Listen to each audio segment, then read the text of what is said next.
We are with another power pack strategy. अभी कुछ दिनों पहले गोविंद सर आपके पास आए थे एंड क्लैट 27 के लिए वो स्ट्रैटेजी लेके आए थे आपके लिए फॉर 9 months, राइट। तो अब एलेट तो होना चाहिए ना। एलेट के बारे में हम कैसे जानेंगे जब तक हमने क्लैट तो जान लिया, बट एलेट भी जानना है, right. Now from now there are only 9 months, max to max तो मैं ही बोलूँगी कि 8.5 महीने कुछ बचे हैं अब आप लोगों के लिए प्रिपरेशन के लिए, राइट। तो अब एलेट भी है, क्लैट भी है, फिर स्लैट भी आएगा, फिर क्राइस्ट ने भी अपना एग्जाम दिसंबर में करना स्टार्ट कर दिया है। तो there are n number of examinations बस, लेकिन हमको सबकी सही स्ट्रैटेजी पता होनी चाहिए। और this is a power pack session for you guys जो एलेट को स्पेसिफिकली टारगेट कर रहे हैं, जिनका मोटिव सिर्फ और सिर्फ एलेट है। और कहीं ना कहीं अगर आप क्लैट और एलेट दोनों भी कर रहे हैं तब भी ये सेशन आपके लिए उतना ही इंपॉर्टेंट है। एंड आई वुड सजेस्ट कि अगर आप क्लैट भी साथ में दे दोगे, जो भी एलेट एस्पायरेंट्स है उनके लिए भी ये बेनिफिशियल है और देना ही चाहिए। अगर आप क्लैट दे रहे हो तो आप एलेट भी दोगे, अगर आप एलेट दे रहे हो तो क्लैट भी दोगे। You should always target 2 or 3 examination so that कि आप कभी भी बैकअप, आपका कोई भी बैकअप ऑप्शन हमेशा अवेलेबल रहे आपके पास, ठीक है। तो 9 months to go, here we are. तो अभी फिलहाल मेरे पास 2 टाइप के बच्चे हैं। कुछ वो टाइप के बच्चे हैं जिन्होंने प्रिपरेशन जनवरी में स्टार्ट करी है, कुछ वो टाइप के बच्चे जिन्होंने जुलाई या सितंबर में प्रिपरेशन स्टार्ट कर दी थी, राइट।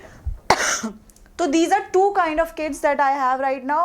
तो जिन्होंने अभी थोड़ा बहुत पढ़ा है, क्लैट स्पेसिफिक बोल लो या एलेट स्पेसिफिक बोल लो, और जो वो बच्चे हैं जिन्होंने अभी जो सितंबर जुलाई से पढ़ना स्टार्ट कर दिया था और उनकी प्रिपरेशन कहीं ना कहीं 6 months कहीं ना कहीं हो चुके हैं उनको, राइट। सो दोनों के लिए वी आर गोना सी कि क्या हो सकता है अगर उनकी strategy, how they have to improve, what they have to do with respect to the same.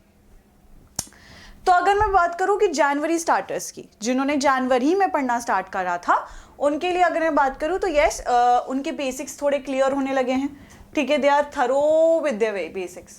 तो अगर मैं बेसिक्स की बात करूं तो उनको पता है कि एग्ज़ाम कैसा है, उनको पता है पेपर पैटर्न कैसा है, उनको पता है कि कौन से एग्ज़ाम में क्या क्या पूछा जाएगा। तो दे आर अवेयर।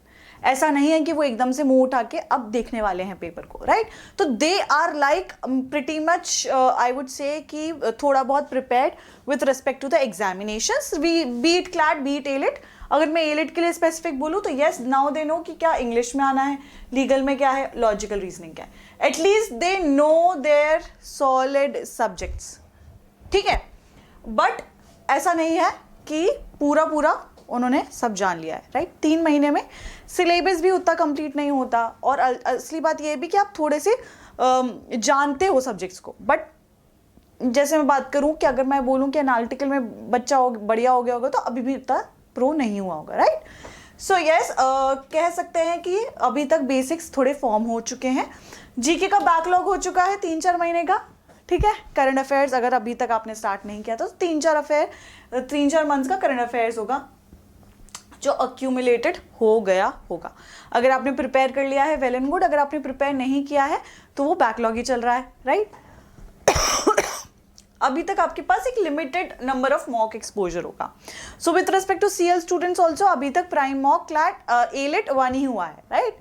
अभी तक दूसरा हमारे पास एलेट का मॉक नहीं आया है which is scheduled for April, right. तो देखते हैं कि जो बच्चे सीएल के नहीं हैं उनके पास अभी भी मॉक का एक्सपोजर उतना ही है, लिमिटेड ही है, राइट। वार्म अप मॉक के बाद you have your 1 prime mock. देखते हैं कि व्हाट इज योर स्टार्टअप, आपको कहाँ से स्टार्ट करना चाहिए एज ऑफ नाउ, अगर आपका इतना कुछ हो गया है तो, राइट। थोड़ा my throat is not good, so please bear with it, I am really sorry, but yes. So what is the goal कि beginner gap aggressively over next 2 months हमको क्या करना है, हमारा जो बिगिनर्स का गैप रह गया है उसको हमको बिल्ड करना है, मेक श्योर करना है कि मैं जहाँ पे खड़ा हूँ वहाँ पे सही से खड़ा भी हूँ या नहीं, और मेरे नेक्स्ट कुछ मंथ्स की स्ट्रैटेजी कैसी होनी चाहिए, कैसे मेरे कुछ नेक्स्ट मंथ्स दिखने चाहिए, अभी तक जो मैंने नहीं किया है वो मैं कैसे इंप्रूव कर सकता हूँ, राइट। और जो भी मेरा गैप्स है उनको कैसे फुलफिल कर सकता हूँ, ठीक है। तो व्हाट इज इंग्लिश, इंग्लिश के अंदर we have to make sure कि हम आरसीज को थोड़ा बहुत ध्यान से पढ़ना स्टार्ट करें। तो जब मैं एलेट के बारे में बात करती हूँ with respect to CLAT, AILET और क्लैट में क्लैट के अंदर you are very specific towards whatever they are gonna ask, उनको पता है कि उनको क्या क्या चीज़ें पूछनी है। वहीं एलेट में there is a bit of a roller coaster ride, I would से, क्योंकि आपको नहीं पता वो क्या पूछ लेंगे और किस सेक्शन में कौन सा क्वेश्चन पूछ लिया जाएगा आपसे, राइट? तो अभी भी वो सब कुछ नहीं मालूम है इस विथ रिस्पेक्ट टू एलिट, और elite will surprise you every time. जब भी आप पेपर लिखोगे तो elite is gonna be very very very surprising for you, ठीक है? Next is legal. लीगल के बारे में बात करूँ तो कहीं ना कहीं 25 से 30 क्वेश्चंस, ऑल दो लास्ट टाइम अगर मैं 2026 पेपर की बात करूँ तो 4 पैसेजेस आए थे with respect to legal in their logical reasoning session only. तो वो सारे बहुत ईजी क्वेश्चंस थे, सारे principle and fact based questions थे। They were not the passage based questions, जो लंबे लंबे पैसेजेस पूछे जाते हैं फिर उनके आंसर्स पूछे जाते हैं, दे वर नॉट लाइक दैट। तो इतना ज़्यादा लीगल में घबराने के लिए एलिट में तो ज़रूरत नहीं है, क्योंकि लास्ट टाइम का पेपर देखो या उसके पहले का पेपर देखो, legal has been pretty much easier on a very easier level. Plus I think they are genuinely testing you guys on other things, analytical reasoning, verbal ability majorly, rather than testing you on legal, क्योंकि आप बच्चे हो अभी और अभी भी आपको थोड़ी बहुत ही जानकारी हो पाएगी। And in fact what you are going to do when you are going to enter your law school, right? तो आपको लॉ ही पढ़ना है 5 साल, तो जब आपको लॉ ही पढ़ना है तो उसके ऊपर बहुत ज़्यादा टेस्टिंग होनी भी नहीं चाहिए उस हिसाब से। तो but then still they have certain kind of portion for legal reasoning, तो वो पूछते हैं, वो लॉजिकल रीजनिंग पूछ रहे हैं, बट उतना भी इन डेप्थ नहीं पूछ रहे हैं, ठीक है? तो वी आर गोना कवर, जो हम भी क्लैट में अभी कवर कर ही रहे हैं, अगर आप क्लैट के लिए प्रिपेयर कर रहे हो तो वही आपके लिए सफाइस होगा with respect to legal reasoning, ठीक है? अगर मैं लॉजिकल की बात करूँ तो यस, अब क्लैट ने भी एनालिटिकल रीजनिंग पूछना स्टार्ट कर दिया है, तो क्लैट के बच्चों को एनालिटिकल रीजनिंग पूछना स्टार्ट कर दिया है। तो अब एलिट के बच्चे जो भी हैं, जो भी एलिट के लिए प्रिपेयर करते हैं, उनके लिए तो it's a easy way go through for the CLAT also, ठीक है? Although we are not aware about कि क्लैट का पेपर पैटर्न अब क्या होगा, क्योंकि जून के बाद तो they are gonna most probably change the paper pattern, जिस हिसाब से उन्होंने कमिटी बिठाई हुई है, एक्सपर्ट कमिटी बैठी हुई है एंड एवरीथिंग। तो आई थिंक कि जल्द से जल्द नोटिफिकेशन आएगा और क्लैट का पेपर पैटर्न चेंज होगा, ठीक है? तो तब तक के लिए वी शुड बी वेटिंग कि लॉजिकल में what they are gonna ask. तो इसलिए स्टिल एलिट का तो वी हैव बीन नोन, तो एलिट में तो we have to make sure कि हमको एनालिटिकल अच्छे से आता हो। हमारे एनालिटिकल पजल्स हो गए, कोडिंग डिकोडिंग हो गया, रिलेशनशिप बेस्ड क्वेश्चंस हो गए, डायरेक्शंस हो गए, all these things you have to make sure कि आपके बहुत अच्छे हो, आप प्रो हो इन सारी चीज़ों में, ठीक है? नेक्स्ट इज जीके क्या करेगा? तो यस, जीके इज अगर जीके नहीं होगा तो हमारा जो 30 मार्क्स हैं वो थोड़े डूब सकते हैं, ठीक है? तो स्टैटिक जीके ही पूछी जाती है, मतलब एमसीक्यू बेस्ड क्वेश्चन जीके पूछी जाती है, थोड़े स्टैटिक के क्वेश्चंस भी होते हैं। तो ये मेक श्योर करो कि आप दोनों प्रिपेयर करना स्टार्ट कर रहे हो। तो स्टैटिक के लिए भी आप कहीं ना कहीं वीक में 2 दिन निकाल रहे हो, ठीक है? तो 2 days for your static GK as well. कोई सी बुक उठा लो, लूसेंट की एक बुक आती है जीके की, वो दैट इज बेस्ट। प्लस जो भी सीएल के बच्चे उनके पास ऑलरेडी वो दोनों बुक्स होंगी आपके पास जीके की, जिसके अंदर आपको बेसिक्स दिए हुए हैं, ठीक है? You have to make sure that you're building your accuracy over the months to 3 to 6 months. So what is this? Shift from learning to performing. This is your phase 2, which is all about less wrongs, not doing more. Every mock should teach you something specific, right? अगर मैं 2 से 3 mocks पर देने लगूंगा with full post test analysis, majorly 2 mocks, क्योंकि phase 2 होगा आपका। जब आप ज़्यादा mocks देने लगोगे तो इंट्रोड्यूस सेक्शनल टाइमिंग्स हो जाएंगी, रियल एग्जाम डिसिप्लिन हो जाएगा, जीके कवरेज हो जाएगा, ठीक है? जो आपके आपने इतने टाइम्स नहीं किया था, you have to target what, you have to target your silly mistakes and track and eliminate the major portions.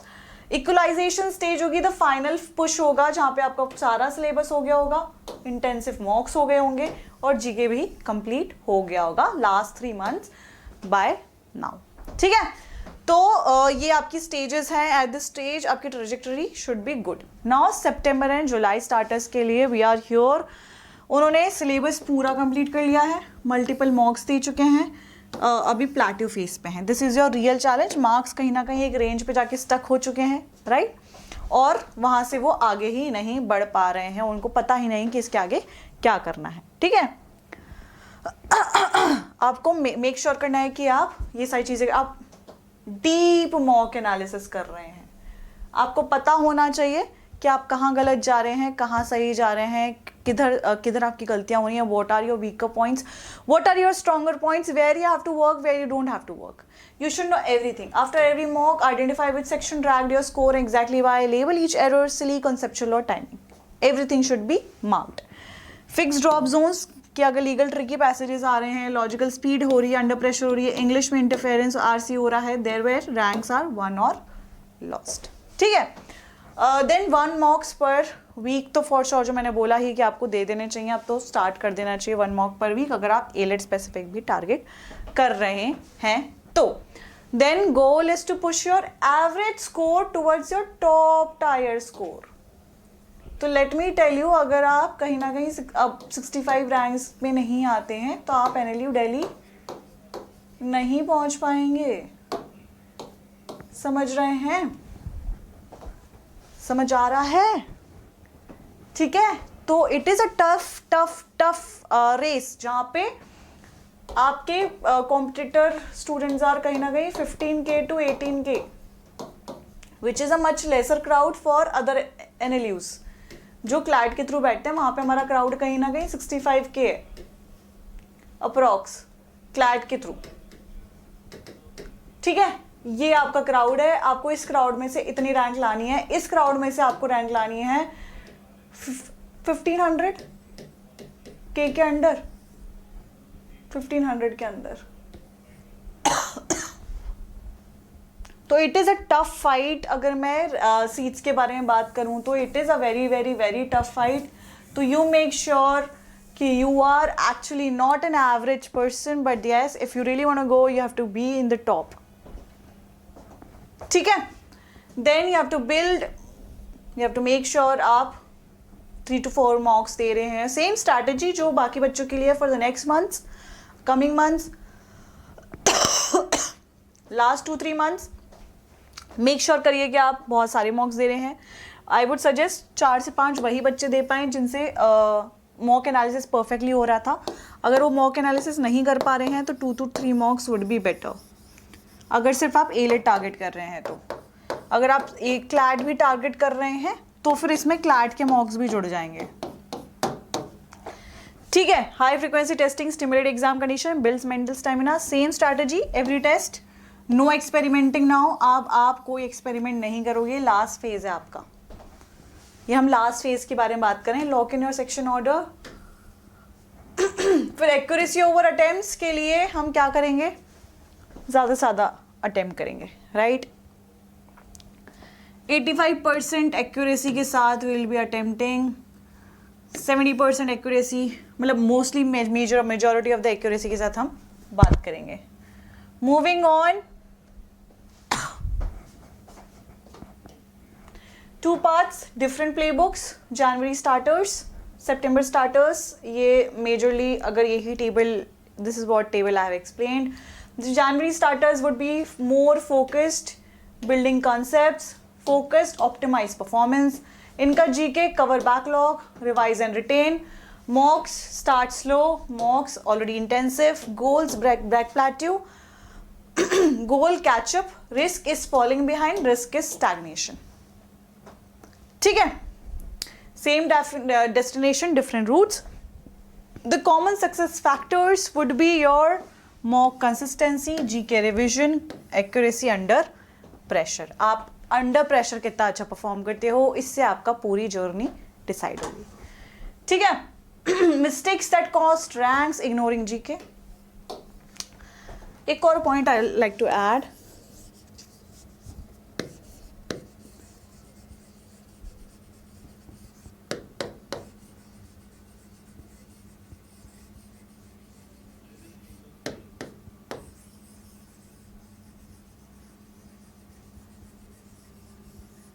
Ignoring analytical reasoning also.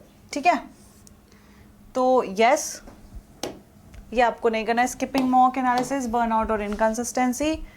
It doesn't matter when you started, it matters how you finish. तो make sure करो कि आप अच्छे से finish कर रहे हो. Stay consistent, stay focused, crack it because show up daily. Progress over perfection. Trust the process. right? You have to make sure you are doing the last one most.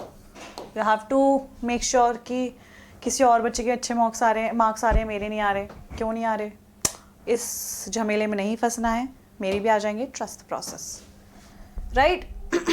That is it from my end, and I really hope you like the session. Please do subscribe the channel अगर आपने अभी तक subscribe नहीं किया है तो, और फटाफट से अपनी नोटिफिकेशन बेल को ऑन कर लो, और हम ऐसे ही सेशन लेके आते रहेंगे. Bye bye students, take care.